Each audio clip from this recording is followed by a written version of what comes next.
This video is sponsored by the Foggy Dew, Dublin's legendary pub, located beside the Central Bank and Temple Bar.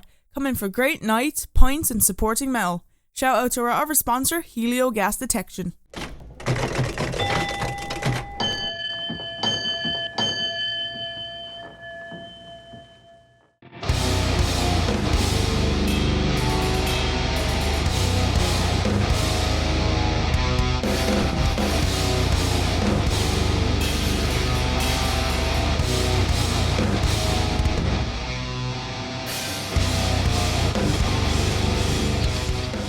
Everyone, this is Letty from the Smash and Skull Sessions. I'm joined by Alex and Luke of Infected Dead. Guys, how are you doing?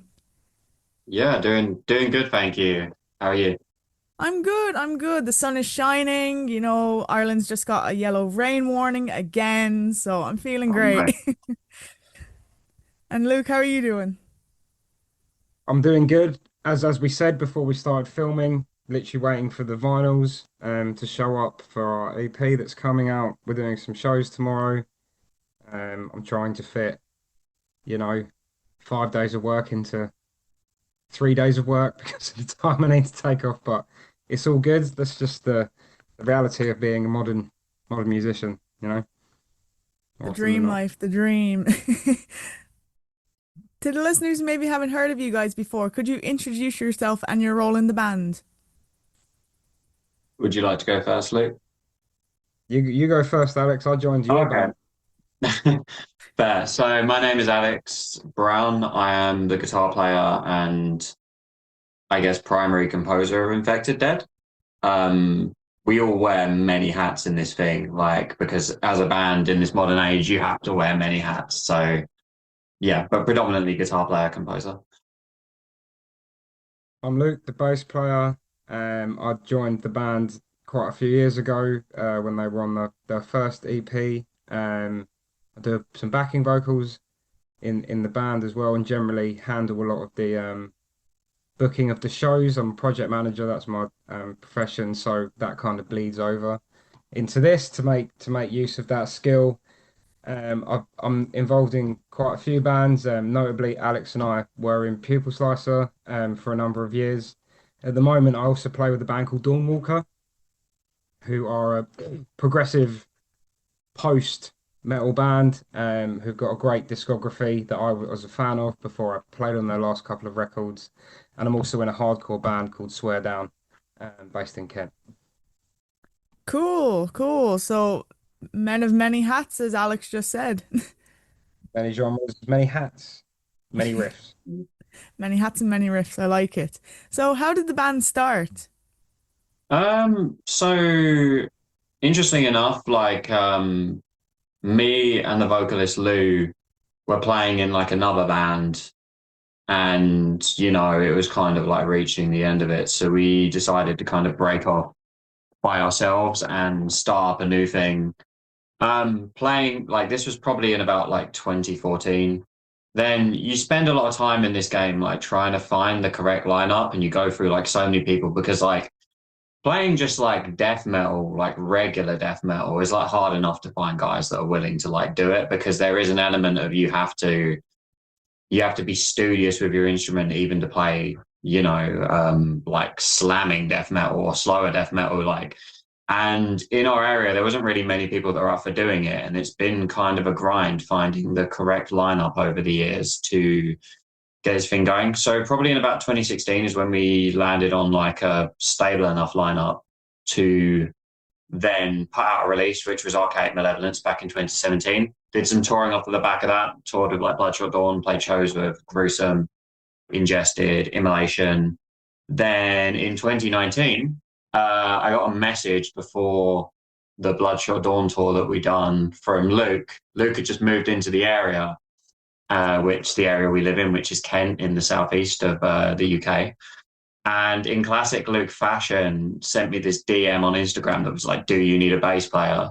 And at the time, we had one, but he was very like in and out, which is the Yeah. classic thing being in a band is like people just like do the thing where they're like, "I don't actually want to commit to this, but I'm not going to tell you that I don't want to commit to it." Like, and then you just like go around. So we did one tour without a bass player, which was not ideal because I personally, and the rest of us don't enjoy doing that thing where you put bass on a laptop. So then after that, it was like, no, like, I got in touch with Luke and we did the Bloodshot Dawn tour. And after that, it was like, do you want to join? And he came in and it completely changed our sound. So that's a general lead up to that point. Then the pandemic happened. Wrote a bunch of material in the pandemic when we couldn't do anything. When it was time to get back to work, Luke was obviously in Pupil Slicer and they like absolutely exploded like mirrors, was huge. So we couldn't get a hold of him for a bit. Our drummer was kind of also doing that thing where they disappear. And so I was like, all right, we'll bide our time. And then in 2022, Luke sent me a message and was like, do you want to come play live guitar for Pupil Slicer? And I was like, well, I'm not really doing anything at the moment. Like, Infected hasn't got a drummer. So I went and did that for about a year. And then when we both left in 2023 in the winter, we both made the decision, okay, we'll get this thing firing again. We got a new drummer, Scott Lindsay, who's amazing. And from that, it was like, we are going to relaunch the band. And that leads us to the point that we're at now. Perfect. Nice little history lesson in the band. God, that's a massive timeline of events to happen to a band. Yeah, it's really weird. Like when I broke it down just now and I was listening to it, I was like, it doesn't really sound like that much, but I guess like it is. That is a lot for the span of 10 years, 11 years now, like in 2026, that is a massive amount to happen. And your EP, Invicta, is coming out the 1st of May, 2 days' time, at time of recording. How was the recording process for it? It was really, well, I'll offer my thoughts and then Luke can offer his. It was really, really enjoyable. I mean, we were very diligent on like ensuring that, because like obviously having a bit of time off and you want to like relaunch your thing and you want to put your best foot forward, we were really forensic as far as the performance, as far as picking the correct people to work with, and essentially just making sure all of our ducks were in a row. So, and plus working with like the people in the band that, like it's been a great process creatively, at least personally for me, because it's a very much, I don't write as a composer, I don't write drums, I don't write bass, and I kind of don't believe in that, because in this kind of game, in this kind of music, you get a lot of bands that sound like it's a guitar player's project and they just dictate everything to everybody. And I think that stifles the end result. It kind of ends up with something that isn't particularly organic sounding. And one thing we wanted to achieve as a band was we wanted the record to sound organic. And I believe that it does. So that was really cool. And also we just worked with some really cool like engineers, like the vocals are all tracked by Cam Shuck from Gorgon Vomit, who's a great guy. And then also one of my good friends, Francesco, tracked all the bass and the guitar, and he's fantastic. So it was just really, really enjoyable. And I guess to add to that, it took obviously like, yeah, shout out Cam, no pagans allowed here, man. No pagan zone. It's no pagan zone around here. We tracked everything separately, which whilst and what I mean by that is we didn't go to a studio to just go and do the whole thing in a set period, which whilst, you know, time wise and productivity wise is great.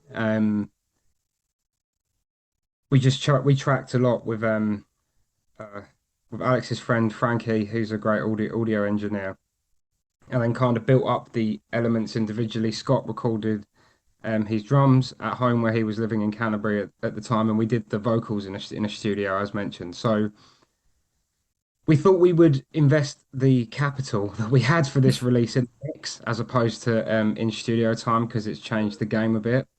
So that did add an amount of time to this. So I know that's how lots of people track now, but yeah, that definitely added like 6 months probably to the overall process, because Alex generally would be at most of those sessions to kind of observe and be a quality control. So yeah, it was quite a long process because the songs are quite difficult as well. So it's not like Yeah.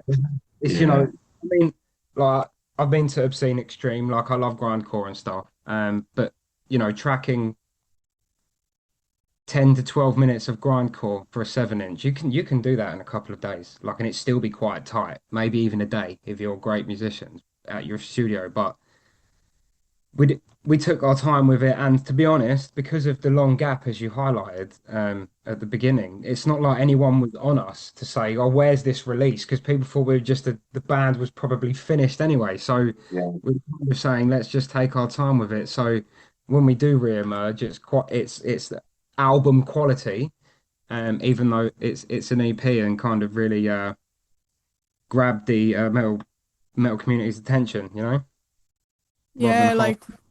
like when Sammy emailed me with the material, like I was like, This is so brutal. I have to meet these guys and talk to them and see how they recorded it, like, because I had never heard of you up until now. And then when I did my digging for the interview, like, it was, and as Alex says, the timeline, like, it's so much for a band that's only been together for 11 years.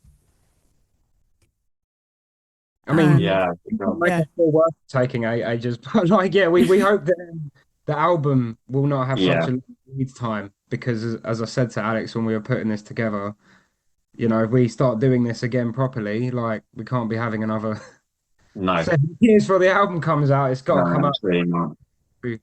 It's even though whilst we're in the process of putting out this EP, we are very much got one eye kind of on the future at the same time, which takes up a lot of mental capacity, but as we said, many hats.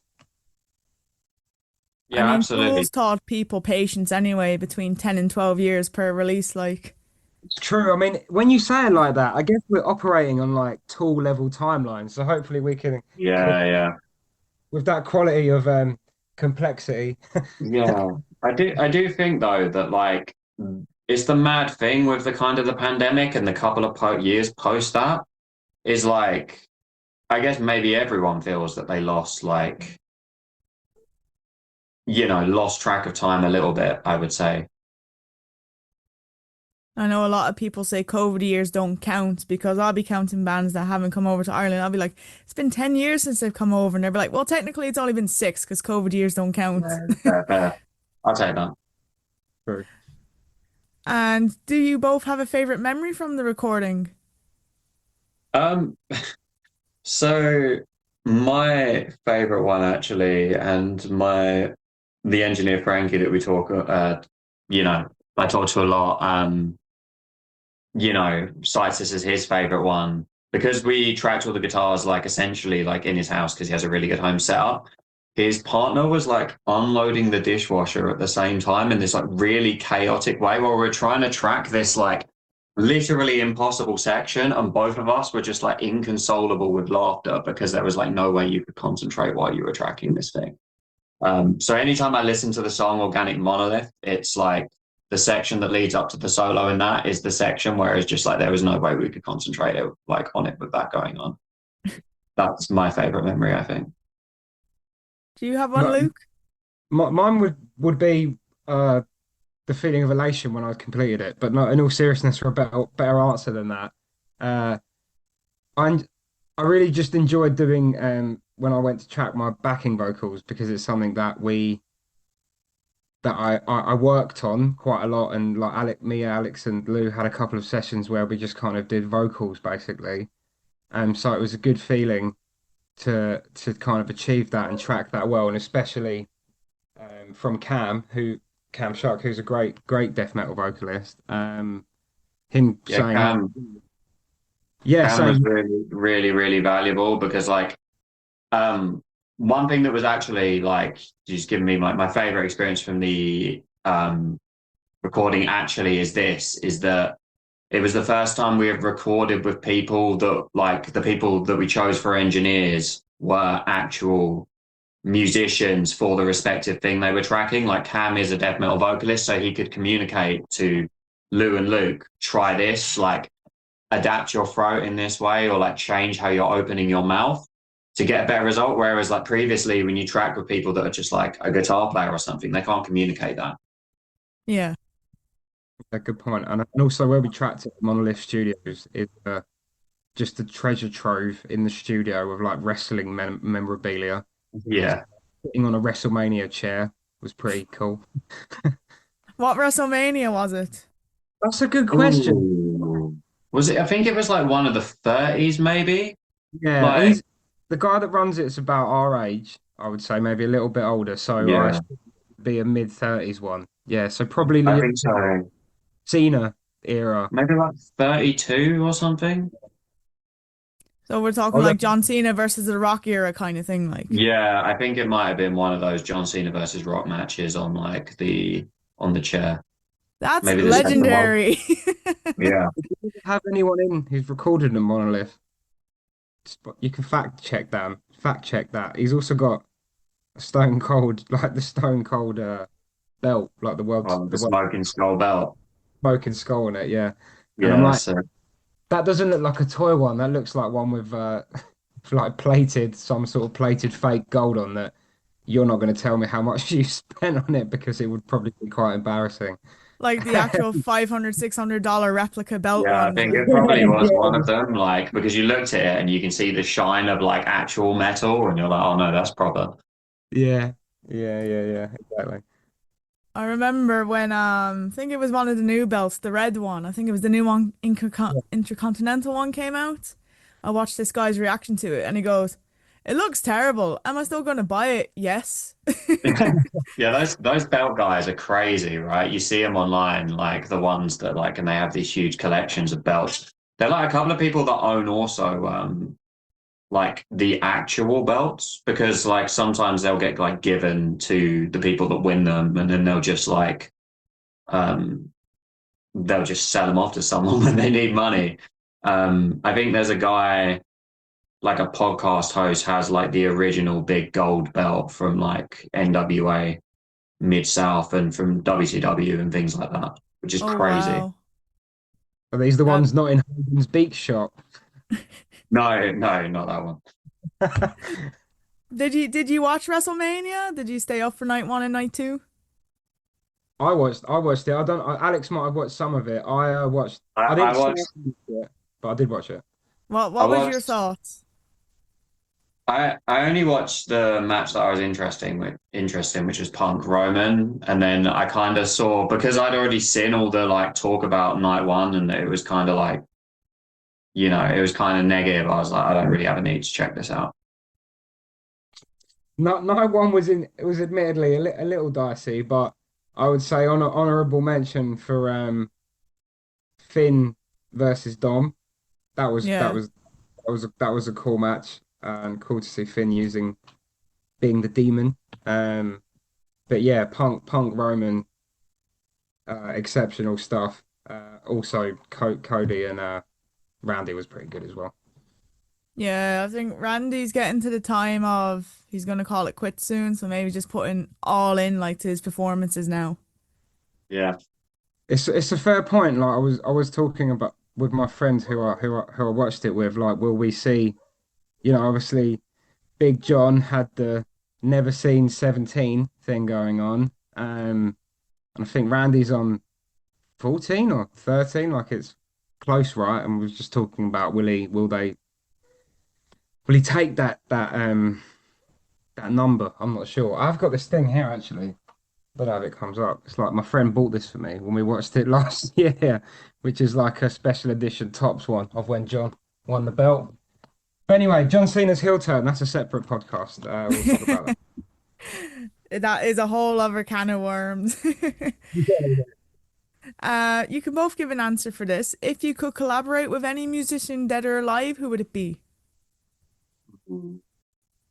Wow. Dead or alive. That's an interesting one because there's like the answer in like a metal context, and then there's an answer just as like as a musician.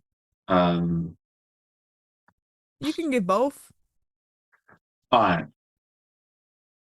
So in a metal context, um, it would be for me.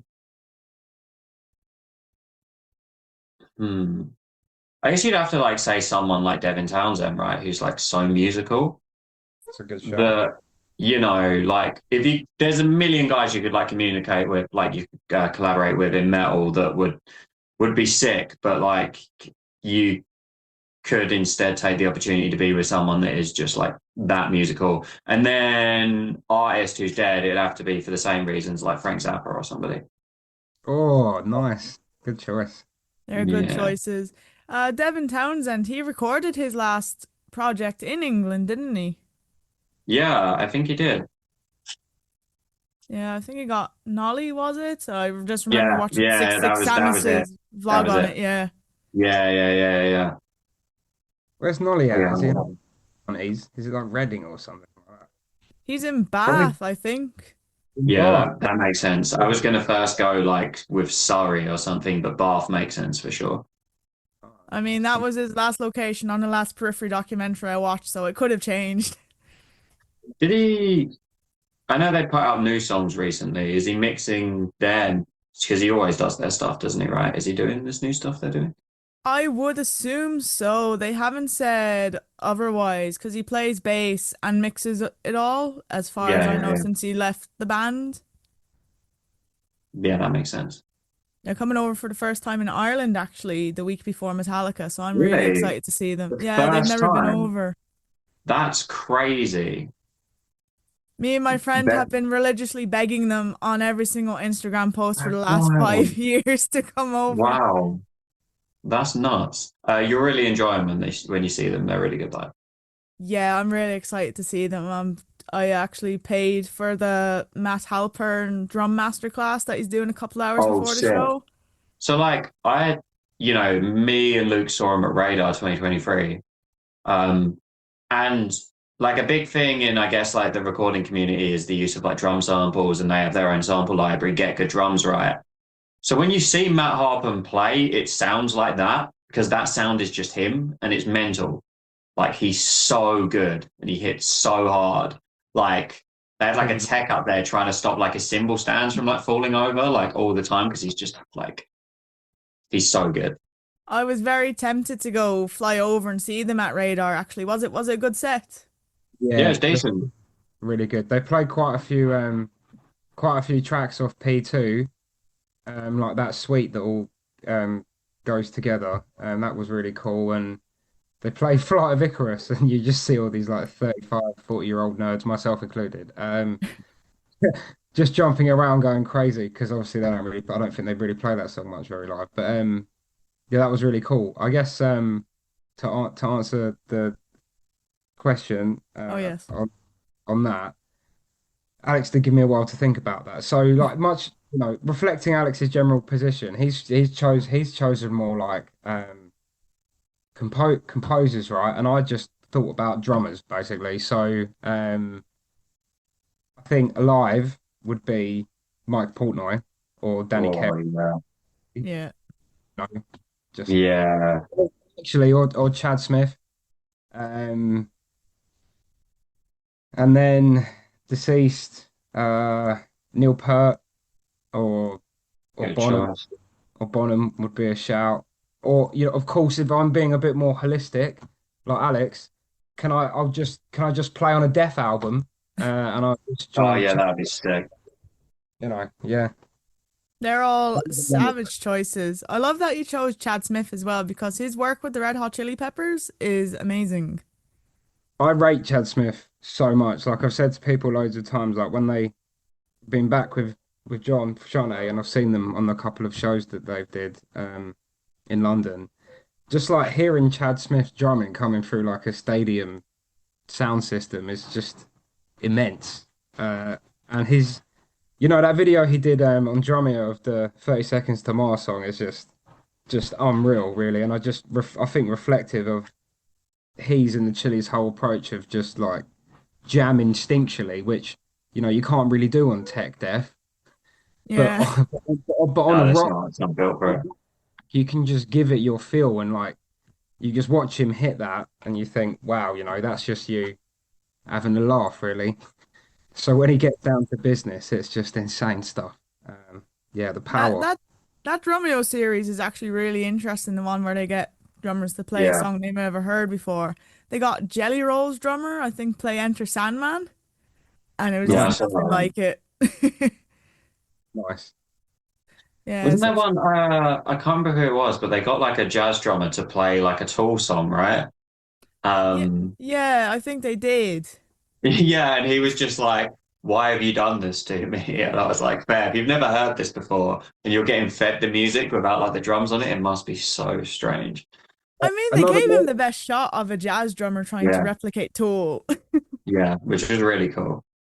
another notable one, definitely on that subject, is the Nick Collins one Oh yeah, track. Like just exceptional like ability to just interpret the music on the he's fly. amazing.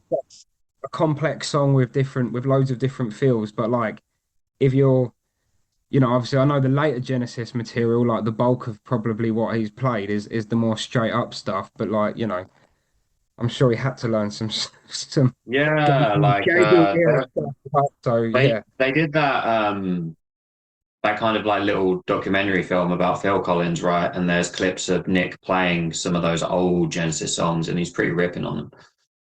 Yeah, he's yeah, an amazing guy. I'd like to get our drummer Scott on that. He'd absolutely kill it. Just give him a drum and bass song or something like that, and he'd just absolutely kill it. So if you threw a country song or something like that at him, I think that would challenge him a bit. Yeah, he wouldn't be about that.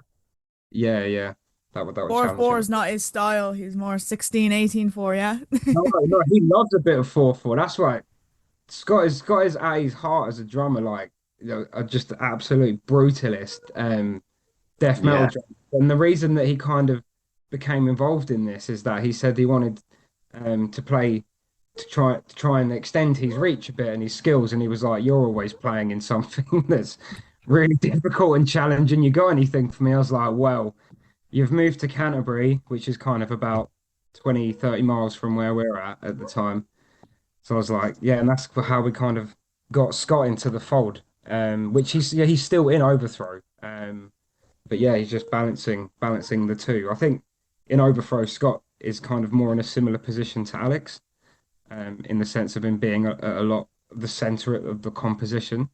But his contribution to the band is to Infected Dead is immeasurable, really, to be honest. yeah, That yeah, that's he's really cool. fantastic. Nice one. And what is the music scene like in Kent? That actually leads in really well to this next question. Ooh, I'm gonna let Luke handle this because I feel that you're more directly Yeah, I'll get a involved little in it. bit plugged in, right? So when I moved to Medway, in Kent about 7 or 8 years ago, there wasn't really much of a scene to speak of. There was like a couple of bands chugging along, like being a notable one of those. But in the last 3 to 4 years, the growth of the Kent music scene has been exceptional across lots of different facets. So I'll just name some of them. So at the Ship in Gillingham is very focused on grassroots bands and like getting 18-year-olds bands to like get out there and play. They have live gigs on probably 5 days a week. There's been a huge scene in East Kent in Ashford, with a whole bunch of promoters working in Folkestone, Ashford, like I say, putting on loads of shows. There's a good few places in Canterbury. So yeah, like the scene, and even in Chatham, where I live, a venue which had been not running live music for quite a few years, the Tap and Tin, has relaunched. The guys working on that are called Wasted Youth. They've done an amazing job, and the whole the whole gig room has been redone. I think it's like 200 or 300 capacity. They've It's had a like really good little venue. yeah, they've had touring bands. They're like, we played the first show back, and they said like in that room there was like 200 plus people, which is great for the Chatham scene, and we're trying to Mm. book some more shows and bring bands back through here. But yeah, definitely all the Southeast hardcore lot, and those and Ian Chinnery and stuff down in Like, one yeah. thing that's really cool is like Luke mentions the hardcore scene, but you also see other stuff like down in like Margate, you've got all these like not harsh noise musicians, and there's like a little scene for that going on. And then you've got like it just seems like more so than there has been for because in North Kent you had a scene for a bit in like Gravesend and the Red Lion. then that's still kind of there, but it's not at the strength that it used to be. And then No. in the South, there wasn't really anything. But it feels like in the last couple of years that there is starting to become this groundswell of live music in Kent. And one thing also that I notice is like, seems like a lot of young people don't want to go to clubs. They kind of want to go see live music, which is really, really, really cool. Yeah, that is something I've noticed over here as well. They don't really want to go to clubs anymore. They want to go see who's playing upstairs or whatever, who's playing tonight, which is really cool to see. Yeah, it's really, really cool. Yeah, R.I.P. the nightlife, but Yeah, well, it's had its time, right? It's had its time. that is true also. And correct me if I'm wrong, I'd assume infecting dead is another word for zombies, yeah? That is correct. So the name itself actually is our vocalist came up with it. He watched that like Cannibal Corpse. You know, when they've been I think they've been around for like 25 years or 20 years or something, they put out this huge DVD that was like a retrospective of the band, and in that, like they were like, we got the name from this, and Lou was like, there we go. So here's the question. What is your favorite zombie movie? I am a big Evil Dead guy.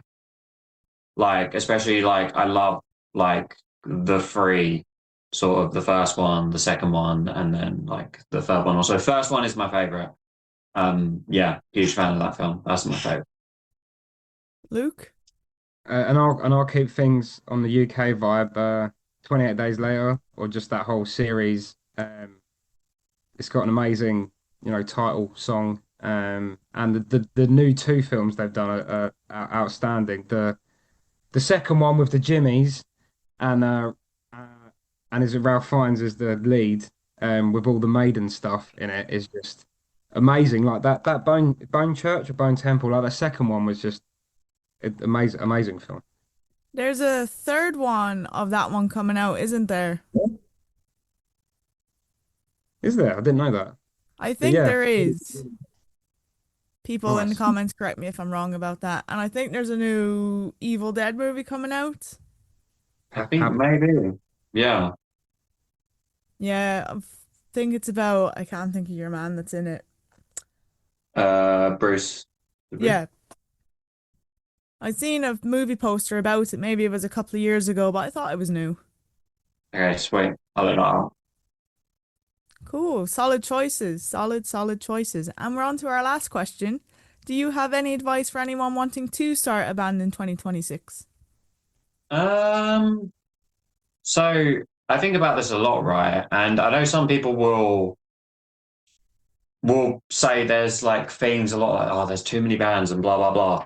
I don't think there is anything more healthy for someone that plays an instrument to do than get in a room with people and play. As far as like maximizing your development as a player, it is single-handedly the best thing you can do. Because like to be in a band, you have to almost like be held accountable to the other people. Like say you turn up to rehearsal, you haven't got your stuff together, it feels real bad. So you go home, you practice a lot, you set these targets like we're gonna go play our first show on like the 19th of May or something at our local pub. You've got to practice, you gotta be good, you gotta be ready for it. It just levels up your game so much to be in a band. So my advice to people is just to do it. Just do it. Don't get into your own head about like, oh, there's so many other bands, and what if we haven't really got anything to say that's any different to anybody else? It's like you should do it because it's just a really healthy thing to do for any musician. Luke? Very emphatic. I guess I'll use a more I'll offer one that's kind of later down the train, assuming I've taken Alex's advice, would be have a profession or have multiple revenue streams that involve music. So if you want to be full-time touring person, if that's your aspiration, recording artist, you probably going to have to be a teacher or develop some sort of other brand where you can, or some sort of passive income stream, or have a job which is flexible that allows you to do things, or have a profession to fall back on because unfortunately, uh, even bands on labels, most of that's just an advance that they will have to pay back in time. And I think unless you're from a background where you have some level of comfort that you can fall back on, to those that have that, like, that's great. But for the large majority of people that don't, yeah, just have multiple revenue streams, and I would consider making music your primary and only primary and only income stream. So a little bit more somber, perhaps, but I think good practical guidance, which actually I gave to one of my cousins who he does kind of alt rap kind of stuff. And he was talking about, oh, I want to go full-time music, and I was like, no, mate, you should keep being a designer. You should keep doing that. Please don't drop out of college. That is an awful idea. Complete your qualifications. And I'm glad he took that advice. My aunt was also ecstatic. Um, so, yeah. Had to give him a quick reality check.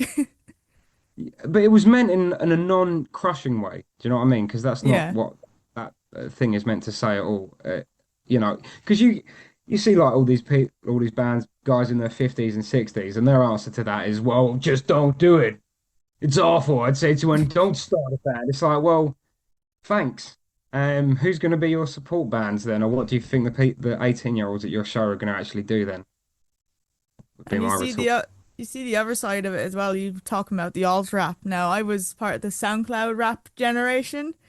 So now Yeah. we see all these people with face tattoos that they can't get off and like crippling drug addictions, and then like that's Mm. the reflective doing it too young, full time, and not having the right support system around you, Yeah, for sure. which is sad to see. So glad to Yeah. see that your cousin is still gonna study graphic design. Yeah. He's called Dicey. It's his name. Dicey. Yeah, I mean, I Okay. listened to it and I was like, this sounds like it. I don't know enough about this to actually, which is funny because often many people in my family and friends, who aren't metalheads hear the music that I've made and go, it sounds complicated, but I don't really know much about it, but good for you. And I was like, I feel like such an old F. Yeah. Um, my family's the same. I'll be like, check out this new band I'm going to interview or going to see, and I'll play them, and they'll be like, you paid money to go see them. And I'm like, yeah. Some people are never going to get it right. Like they hear anything that's kind of, like that, and like you try so hard to sell them on it. Like, and you think, I think I found the perfect one. There's not really any like aggressive vocals in it or whatever, and you still play it to them, and they're just like, I don't understand, and you're like, okay. Yeah. Yeah, yeah. Exactly. Alex and Luke, thank you so much for taking the time out your day to chat Thank with me. you. More than Thanks welcome. so much for having us. No problem. And Invicta is out the 1st of May. Yeah, hype, hype.